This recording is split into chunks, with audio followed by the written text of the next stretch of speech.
I always wanted to help people from a young age. I was always fussing if anybody hurt themselves, so my mum always knew it was what I was going to end up doing. I trained in the Heath Hospital in Cardiff in 1998, qualified in 2001.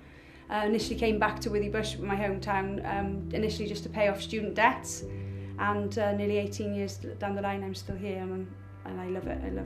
It's like a big family here. Every day is so different. You can have obviously good days and bad days, but the influences we have on patients' lives, it's such a privilege to be involved in them at their most vulnerable times. Only recently I was involved in organising a wedding for a terminally ill patient, which was such a privilege, and it was while it was a sensitive subject, it was an honour to be a part of, and it makes you realise how much of an impact we can have on people's lives as healthcare staff. Living in this area, there's always something you can do to unwind. I like to run.